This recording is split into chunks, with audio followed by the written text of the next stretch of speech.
Hi friends, எல்லாமே எப்படி இருக்கீங்க? இன்னைக்கு பர்த்டே செலிப்ரேட் பண்றவங்களுக்கு happy birthday. May god bless you. Okay friends, இன்னைக்கு என்னோட ரெசிபி என்னன்னா அச்சி முறுக்கு. ஒன்னு பாரம்பரியமான ஒரு ரெசிபி.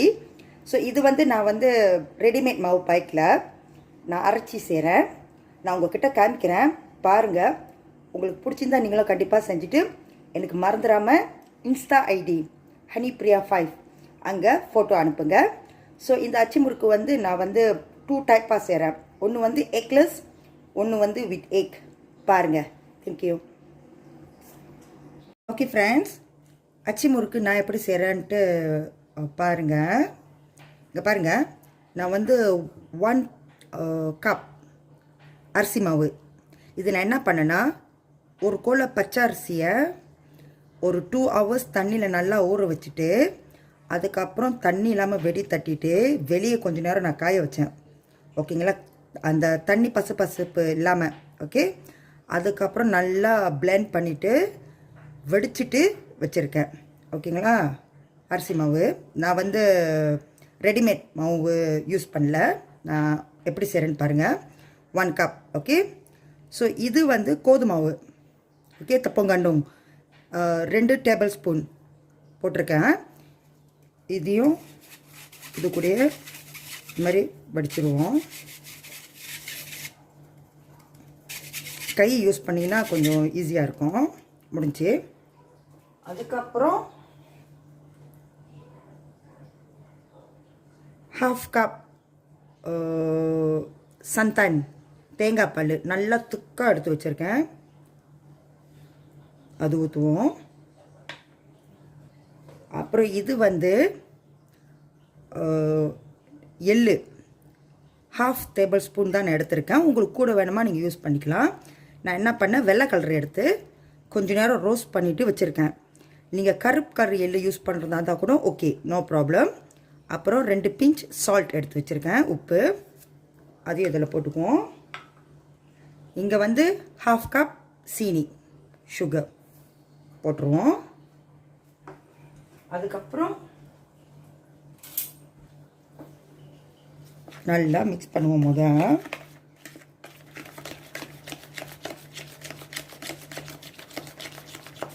ஓகே, இங்கே ஒரு முட்டை எடுத்து வச்சுருக்கேன். ஓகே, பி சைஸ் அது போடுறேன். போட்டு நல்லா லாம்ஸ்லாம் இல்லாமல் அடிச்சுக்குவோம். அடிச்சுட்டு காமிக்கிறேன் பாருங்கள். நல்லா அடிச்சிட்டேன். ஓகே, இப்படி நல்லா அடிச்சுட்டு இப்படி நீங்கள் கரண்டியை இப்படி அடிச்சுட்டு இப்படி கரண்டி எடுத்து பாருங்கள் பின்னாடி. ஸோ அந்த கரண்டி பின்னாடி அந்த மாவு நல்லா இந்த மாதிரி கோட்டாக இருக்கணும் பாருங்கள். ஓகே, இப்படி தான் இருக்கணும். ஸோ அப்படின்னா மாவு சூப்பராக ரெடி ஆயிடுச்சுன்னு அர்த்தம். ஓகே, ஒருவேளை உங்களுக்கு முட்டை போட பிடிக்கலன்னா, எக்லெஸ் சேர்க்க போகிறீங்கன்னா முட்டையை ஸ்கிப் பண்ணிடுங்க, பிரச்சனை இல்லை. இது ஒன்றும் இஃபெக்ட் பண்ணாது. நான் முட்டை போட்டு செய்கிறது.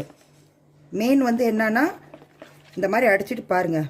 இந்த மாதிரி அந்த மாவு கோட்டிங்காக இருக்கணும். ஒருவேளை இந்த மாதிரி கோட்டிங்காக வரல, தண்ணி அப்படியே கலந்துக்கிட்டு ஓடிச்சுன்னா நீங்கள் மாவை கொஞ்சம் ஆட் பண்ணிக்கிங்க, பிரச்சனை இல்லை இதெல்லாம். ஓகே, மெயின் திங் இந்த கரண்டி இப்படி இருக்கணும். ஓகே, ஸோ இப்போ நான் எப்படி செய்கிறேன்னு பாருங்கள். சட்டி வச்சுட்டேன், எண்ணெய் ஊற்றிட்டேன். நம்ம என்ன அச்சியை யூஸ் பண்ண போகிறோமோ அந்த அச்சியை எண்ணெயில் வச்சுருவோம். நெருப்பு மீடியம் ஃப்ளேமில் வச்சுருக்கேன். அவ்வளோதான். பிகாஸ் நானே ரொம்ப நாளாக அச்சி யூஸ் பண்ணி இந்த அச்சி ஒழுங்காக வருமா இல்லையான்னு எனக்கு தெரியல. பட் அந்த மாவோட மெஷர்மெண்ட் 100% கரெக்ட். ஓகே, அது நீங்கள் கவலைப்படாதீங்க. இப்போ இந்த அச்சி தான் எனக்கு தெரியல, ட்ரை பண்ணி பார்ப்போம். ஓகே, எண்ணெய் சூடாகட்டும். பாருங்கள், இதுதான் அந்த மாவு. ஸோ நான் என்ன பண்ணேன், ஒரு சின்ன போர்டில் ஊற்றி வச்சுக்கிட்டேன். ஸோ நம்ம இந்த போர்டில் தான் தொட்டு செய்ய போகிறோம். இந்த மாவு முடிய தான் இந்த மாவை அதில் ஊற்றி செய்யணும். ஒரேடியாக இந்த மாவில் அச்சியை வச்சிடாதீங்க. இது ஒன்று டிப்ஸ். ஓகே, இந்த மாதிரி ஒரு சின்ன போர்டில் செஞ்சு தான் நீங்கள் செய்யணும். ஓகே, இப்போ செஞ்சு பார்ப்போம் எப்படி இருக்குன்னு. அச்சியை எடுத்துட்டேன், நல்லா அப்படியே உதறிட்டு கடவுளே நல்லா வரணுமா பாருங்க மாவு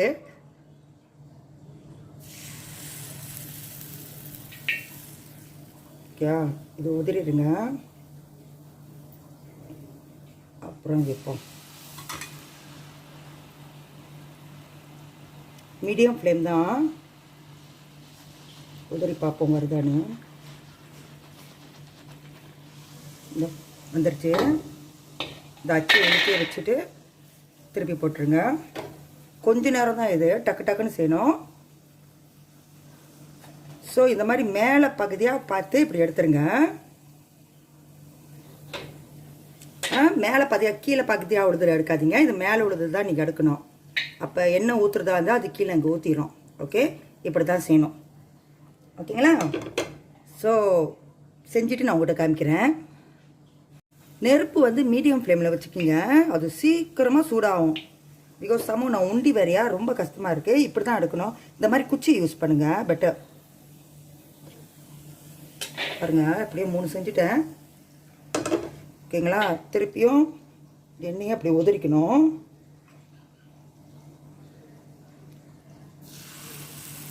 நான் சொல்கிறேன் அப்புறமா 2-3 டெக்னிக் சொல்கிறேன், டிப்ஸு. முதல்ல நான் அதை செஞ்சிடுறேன். எனக்கே கொஞ்சம் உண்டினால கஷ்டமாக இருக்கு.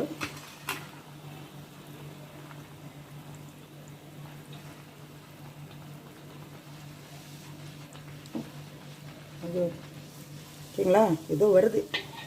நான் சொல்கிறேன் கம்பிலேருந்து எப்படி ஈஸியாக எடுக்கிறதுன்னு நான் சொல்கிறேன் உங்ககிட்ட.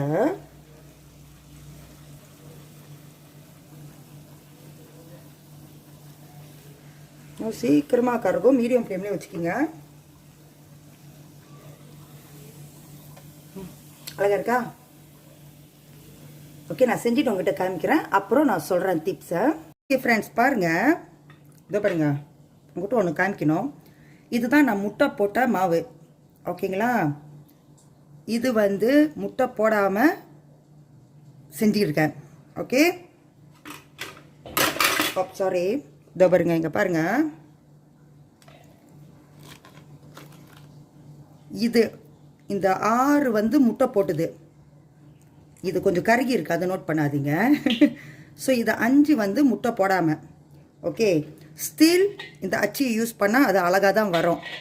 ஓகேங்களா? ஸோ நீங்கள் வந்து என்னோடய மெத்தட்லேயே யூஸ் பண்ணிங்கன்னா நீங்கள் முட்டை போட்டவும் செய்யலாம், முட்டை போடாமலேயும் செய்யலாம். பாருங்கள்.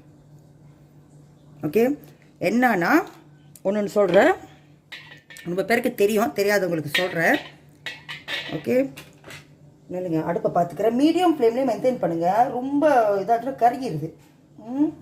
பிகாஸ் நான் உண்டினால எனக்கு கொஞ்சம் கஷ்டமாக இருக்குது. இதை பாருங்க. சாரி, இந்த கேஸ் தான். ஓகே, எப்போதுமே இந்த மாவு அப்படியே கிண்டிக்கணும். அது ஒன்று. ஓகேயா? தெரிஞ்சவங்களுக்கு ஓகே, தெரியாதவங்களுக்கு நான் சொல்கிறேன். இந்த அச்சு இருக்குல்ல, நீங்கள் ஃபுல்லாக மேலே வரைக்கும் அந்த மாவை வைக்கக்கூடாது. ஒரு 90% எப்படி காமிக்கிறது? இதை பாருங்க, அது புஷ்ஷுன்னு வேறு கேட்கணும். மாவு மேலே வர வரைக்கும் செஞ்சிடாதீங்க. பாருங்கள், அந்த கோடு பார்த்தீங்களா? இப்படி தான் இருக்கணும். அப்படி தான் செய்யணும். இது ஒன்று. திருப்பியும் நான் சொல்கிறேன் அப்புறமா.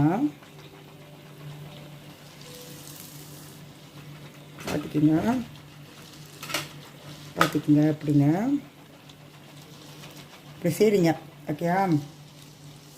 ஒரு வேளை உங்களுக்கு வந்து கொஞ்சம் ஹாட்டாக இருக்குது, வரலன்னு தெரிஞ்சு பார்த்தீங்களா? ஒரு சைடில் வரும், சம்டைம்ஸ் ஒரு சைடில் வராது. இப்போ நான் உதறணுன்னா வந்துடும். பட் உங்ககிட்ட காமிக்கிறேன். இந்த மாதிரி ஒரு குச்சியை வச்சு இறக்கிக்கிங்க. டக்குன்னு இறங்கிடும். ஓகேங்களா? அதெல்லாம் ரொம்ப கஷ்டம் இல்லை. ஃப்ளேம் மட்டும் நீங்கள் பார்த்துக்கிங்க. இது வந்து எக்லெஸ்ஸோட இந்த மாவு யூஸ் பண்ணேன். ஓகே, முடிஞ்சு. ஓகேங்களா? இப்படி தான் ஈஸியாக கேஸ் அடிச்சிடுறேன். பார்த்தீங்களா எவ்வளோ கிறிஸ்பியாக இருக்குன்னு? விளங்குதுங்களா? அவ்வளோ சூப்பராக ஈஸியாக செஞ்சு எடுக்கலாம்.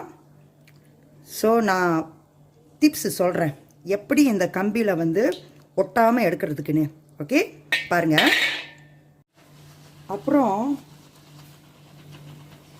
இந்த அச்சியை வந்து இப்படி இரும்புச்சட்டி கீழே வச்சிடாதீங்க செய்யும் போது. இப்போ இருக்கட்டும், அந்த மாவை தொட்டுட்டு செய்யும் போது நீங்கள் அந்த எண்ணெயிலே தான் வச்சுருக்கணும். ஓகேங்களா? இரும்பு சட்டி கீழே வச்சிங்கன்னா மாவு ஒட்டிக்கும். அது ரொம்ப பேருக்கு தெரியும், தெரியாதவங்களுக்கு நான் சொல்கிறேன். ஓகேங்களா? பாருங்க எவ்வளோ ஈஸியாக வருதுன்னு. நான் சொல்கிறேன் உங்ககிட்ட கம்பியிலேருந்து எப்படி ஈஸியாக எடுக்கிறதுன்னு. நான் ஒன்று செஞ்சு காமிக்கிறேன்.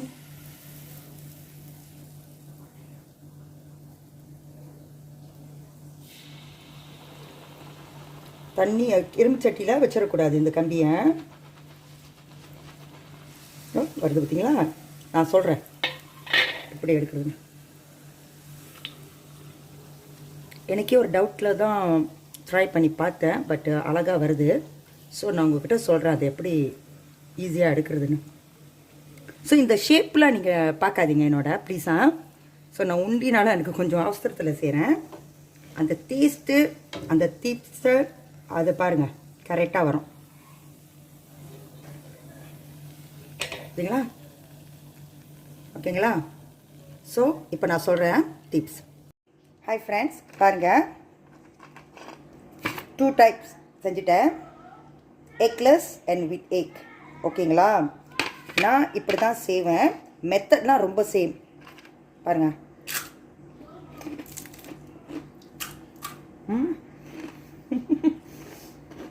நல்லா கிறிஸ்பியாக சூப்பராக இருக்கும்.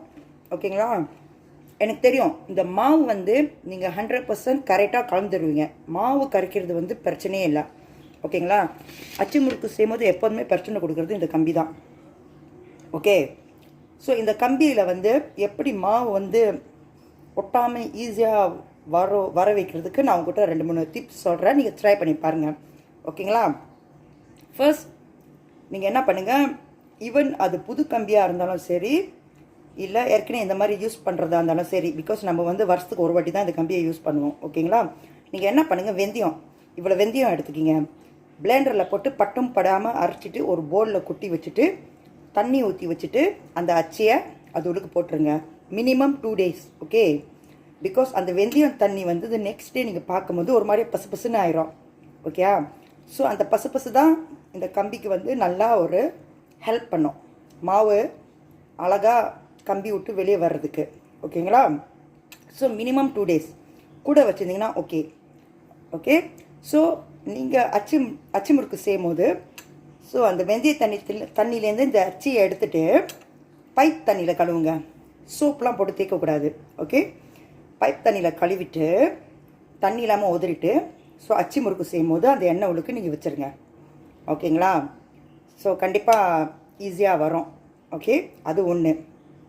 2, அச்சு முறுக்கு நீங்கள் செய்கிறதுக்கு முன்னுக்கே 1 வாரத்துக்கு முன்னுக்கே இல்லாட்டினா நீங்கள் ஒரு பவுலில் எண்ணெய் ஊற்றி வச்சு இந்த அச்சு முறுக்கு அது உள்ளுக்கு போட்டுருங்க. ஓகேங்களா? அது 2வது டிப்ஸ். அப்போ நீங்கள் செய்யும் போது டைரெக்டாக எடுத்து சுடு சுடு எண்ணெயில் வச்சுட்டு நீங்கள் செய்யலாம். ஸோ அது 2வது டிப்ஸ். 3வது வந்து நீங்கள் புது அச்சு வாங்கியிருந்தீங்கன்னா, இல்லை இந்த மாதிரி பழசாக இருந்தாலும் சரி, இது கூட நீங்கள் வந்து ட்ரை பண்ணலாம். என்னன்னா அச்சு முறுக்கு செய்கிறதுக்கு முன்னுக்கு கேஸை திறந்துட்டு நல்லா ஹை ஃப்ளேமில் வந்து ஒரு 5 minutes இந்த அச்சியை வந்து அப்படியே வச்சு சூடுபடுத்துங்க. ஓகேங்களா? சூடுபடுத்தி முடித்தோடனே அச்சு முறுக்கு செய்யும் போது அந்த எண்ணெய் இருக்குல்ல, ஸோ டைரெக்டாக அந்த எண்ணெய் உள்ளுக்கு வச்சுருங்க. ஓகேங்களா? ஸோ 100% ஈஸியாக அச்சு முறுக்கு இந்த மாதிரி கலந்துக்கிட்டு வரும். நானும் கொஞ்சம் பயந்துட்டு தான் இருந்தேன், பட் ஈஸியாக வந்துருச்சு. அதனால தான் உங்கள்கிட்ட ஷேர் பண்ணுறேன், இல்லைன்னா சொல்ல மாட்டேன் தைரியமாக. ஓகேங்களா? அப்புறம் அச்சு முறுக்கு செய்யும் போது கரண்டி யூஸ் பண்ணாதீங்க. இந்த மாதிரி ஒரு ஸ்டிக். இந்த ஸ்டிக் எனக்கு எங்கே கிடச்சிச்சின்னா, இங்கே ஒரு சீனத்தி வந்து ஃப்ரூட்ஸ் வைப்பா, அவகிட்ட வாங்கும்போது இது துணி கொடுத்த அந்த ஸ்டிக்கு தான் நான் எடுத்து வச்சுருப்பேன் எப்போதுமே. ஓகே? ஸோ நம்ம அழகாக அப்படி எடுத்துடலாம். எடுக்கும் போது மேக் ஷூர் இப்படி எடுத்து மங்களை பார்த்தீங்களா நான் எப்படி வச்சுருக்கேன்னு எல்லாமே ஃபேஸிங் அப். ஓகே? நீங்கள் சுடு சுடு எடுத்து போடும்போது ஃபேஸிங் அப்பில் தான் வைக்கணும். தலைகிலையாக வச்சிடாதீங்க, இப்படி தான் வைக்கணும். ஸோ நீங்கள் எடுத்து போடும்போது பார்க்கும்போது கொஞ்சம் கொசுன்னு என்ன மாதிரி இருக்கும். டோன்ட் வரி, அதெல்லாம் பிரச்சனை இல்லை. கொஞ்சம் நேரம் பார்த்தீங்கன்னா பாருங்கள் ட்ரை ஆயிரும். அவ்வளோ சூப்பராக இருக்கும். முட்டை போட்டிங்கன்னா என்னன்னா கொஞ்சம் முட்டை வாடை அடிக்கிற மாதிரி இருக்கும். ஸோ எக்லெஸ் பண்ணிங்கன்னா அந்த என்ன சொல்கிறது சந்தான் தேங்காய் பால் வாசம் அவ்வளோ சூப்பராக இருக்கும். ஓகே? ஸோ கண்டிப்பாக ட்ரை பண்ணிவிட்டு என்கிட்ட சொல்லுங்கள். தேங்க்யூ. அண்ட் ஃப்யூச்சர் முறுக்கு ஓமப்பொடி பிஸ்கட் எல்லாமே கண்டிப்பாக நான் செய்வேன். ஸோ நல்லா உங்களுக்கு பெஸ்ட்டாக கொடுக்கறதுனால நான் எக்ஸ்பீரிமெண்ட் பண்ணிட்டு தான் நான் உங்களுக்கு செய்வேன். ஓகேங்களா? தேங்க்யூ.